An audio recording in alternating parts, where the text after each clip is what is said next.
My name is Francesca Altamura, and I'm a New York-based curator and organizer in conversation with Berlin-based artist Débora Silva, who is participating in Control the Virus Volume 3, a year-long digital exhibition curated by Martin Mayorga and Vanessa Morel, founders of Data Eagle Art, and Zaba Jabbar, artist and founder of Her Visions.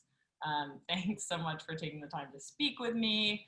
I wanted to begin with the titling of your work that you've produced for Control the Virus, which is Work from Home. Obviously, this is a practice that many of us have had to contend with throughout the pandemic. So can you just delve into your thoughts behind the titling and sort of lead us into how it relates to the work itself? Hi. Hello, everyone.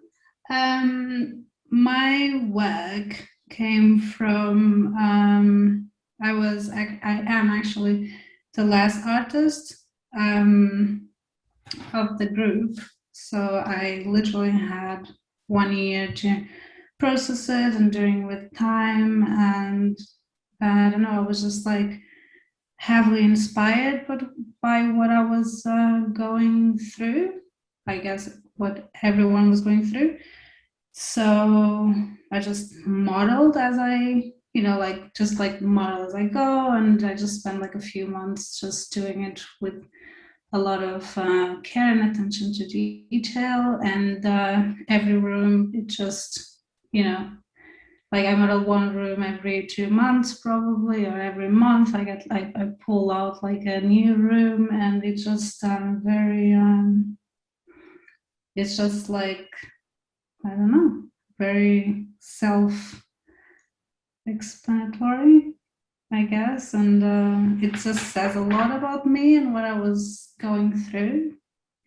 And I think that's why it also feels so like turned to the inside, and so within 4 walls it feels very claustrophobic at some point. And also like the fact that I made it loop, and the viewer just has this sensation that like just going in circles within those 4 walls and just going through all of those like stories one after the other, and then again, and one after the other, and then again. So it's very what I was going through.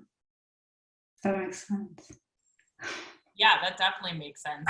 Just for people, let's say they're entering in this Q&A without having seen the work, it's a 1-minute video loop wherein the viewer is sort of almost on a roller coaster of sorts, like going through various rooms that have, these Venuses, these femmes, as you're calling them, and you get to see sort of their interweavings. Maybe you want to elaborate on just, a plain old description of what's going on in there.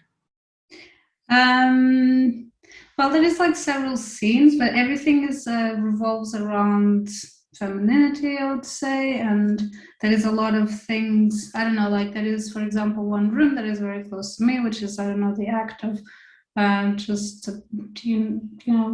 like contraceptive, and over again, just the feeling of like, maybe I shouldn't, but what are my options and what should I do? And, and just in just to know that like I every day just like poison myself a little bit more. It's very personal to me. And then I don't know, like there's a lot of rooms. There's like I don't know. There's like this wall of Venuses that you pass through, and that basically like opens up this entire universe. That is very like, I would say, sexual. That is, that is a very close relationship with like bodies and nudity, and yeah. Can you discuss also how, the true practicalities that went into making the work? I know in our previous discussions, we've talked about, crafting or digitally sculpting these rooms and these protagonists. So yeah, do tell us about your whole process, because it's super interesting for folks to hear about.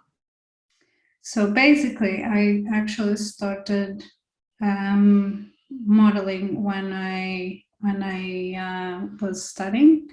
I studied sculpture at Fine Arts in Lisbon, and then I started modeling them digitally, and I use a ZBrush program. So it's basically the same exercises doing ceramics. So it's adding exercises, modeling exercise. So yeah, I start from a sphere and then I just model them like in one big piece, and everything, every little thing that you see inside of that room was actually modeled individually and assembled. I don't know, there's like a lot of jewelry as well, things that I'm also putting out like slowly.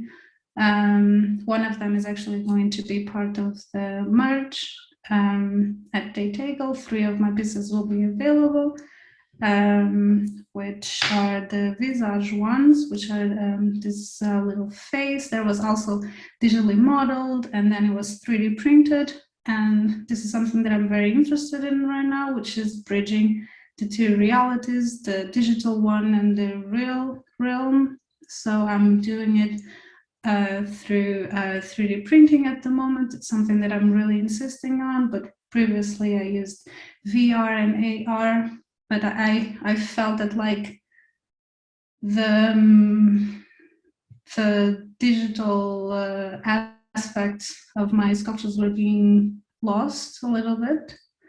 So I think the 3D printing really makes it's really close to what I make in that sense. It doesn't lose quality or I don't know, like it's something that is very close to me. So and this is how my jewelry, for example, started. I 3D printed and then the cast was made and then it was filled with a material that I feel that elevates it, which is very important for me. So yeah, and I've been, I have like a few sculptures now that I'm working on that are 3D printed, and then I use gold leaf to cover them, which I think it's really nice because it also links it with my jewelry as well. So there is a lot of elements in that video that will like unfold into other things in the future as well. So I think it's going to be like a very important piece in my journey, because first of all I had like a full year to actually make it and pay attention to detail, and for that I'm like super grateful to Daytable to actually like inviting me and giving me this opportunity to actually pay attention to all of these aspects and allowing me to like discover myself as an artist. So yeah, I hope everyone enjoys it as much as I enjoyed making it. Just because you touched on your jewelry, I know you're actually holding some and wearing some of it. Can you like bring it a little bit forward to the camera just so we can see, because they're super cool pieces that you've created. Yeah, so this is the new one, which is like that. So they're like 2 faces and they're like super, they're like my fans. So they always keep this look to it, which is like the fact that they don't have eyes. I think that's my signature at this point. And I call them visage, and that comes from the word looking at.